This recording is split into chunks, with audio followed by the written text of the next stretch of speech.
Hello. In this tutorial, I'll show you how to set up and manage sales forecasting in Hubspot CRM. The first thing I'd like you to do is to launch your Hubspot CRM account, which of course I have done right here. Next thing is, how can you create an account on Hubspot? Pretty simple. Launch your browser of your choice and locate the search bar. In the search bar of your browser, type hubspot.com. That's going to take you to the official website for Hubspot. Once again, to the website, check the top right corner, you're going to find the Get CRM for free button. Click on that and follow through the on-screen prompt to either create your account or sign in using an existing account. Now, whichever one you choose. Once you sign in successfully, it's going to take you to this fantastic window where you can now explore a lot of features to have an exciting time in HubSpot. So now that we're here, let's hop into today's task quickly, which is how to set up and manage sales forecasting. From this homepage, head over to the top corner of your screen, you'll find a couple tabs: Contacts, Conversations, Marketing, Sales, Commerce, Service, Automation, and Reporting. Now go ahead and click on no. Okay, so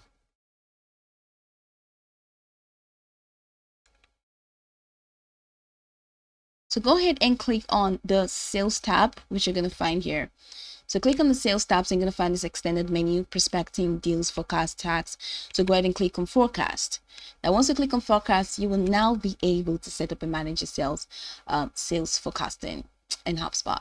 But there's something I'd like you to know, that for you to unlock the forecast feature, that's forecast with sales, you have to subscribe to the Sales Hub Professional. And how do you do that? Go ahead and click on this Upgrade to Sales Hub Professional button or start a free 14-day trial. And once you have done that, you get over to forecast, and this is what your forecast window is definitely going to look like. So how do you set it up? I'm going to show you. All right, so Focus Tools allows managers to keep track of their team's progress towards reaching their goals.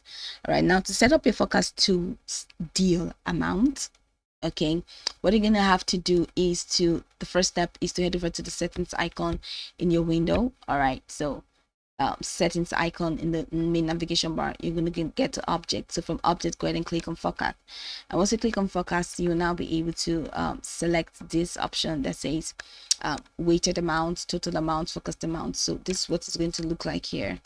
So you can now select this total amount, weighted amount, or forecast amount. Okay,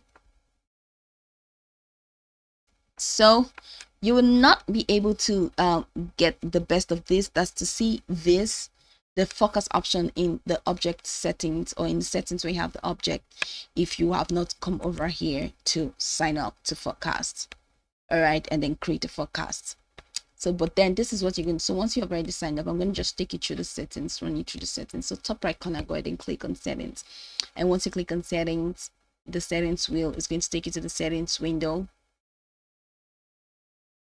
So from here, the left corner of your screen, scroll the way down until you find objects. So click on objects and you're going to find an extended menu here. So this says contact, companies, tickets, all the way down to list. All right, so you can't find forecast because you have not enabled your forecast. So even if I click on custom object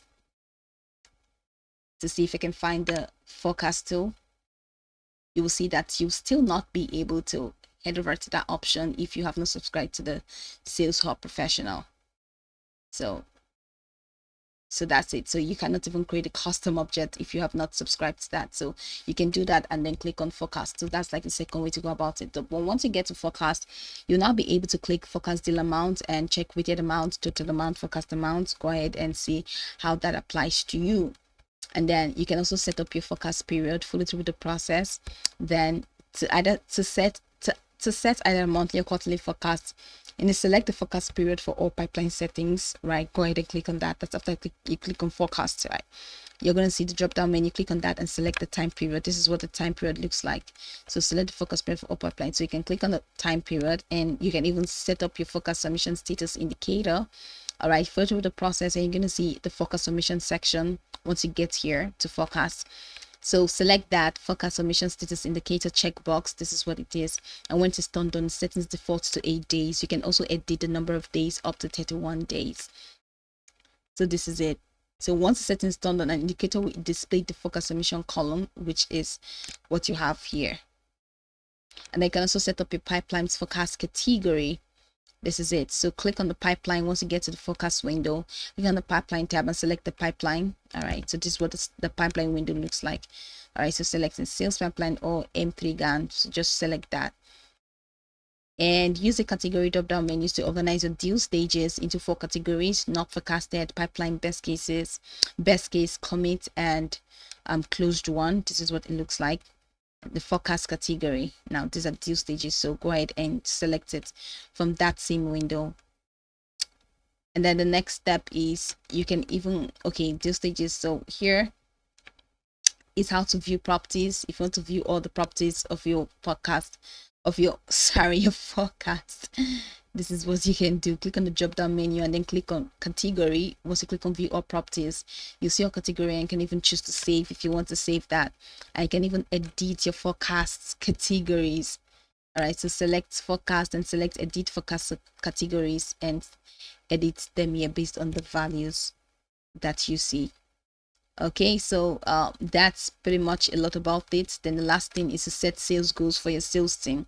All right, so go ahead and click on sales, which we're in, and then click on forecast in the top right corner of this window. All right, so not the window, that's the sales window, the previous one that we went to. So click on sales and click on forecast.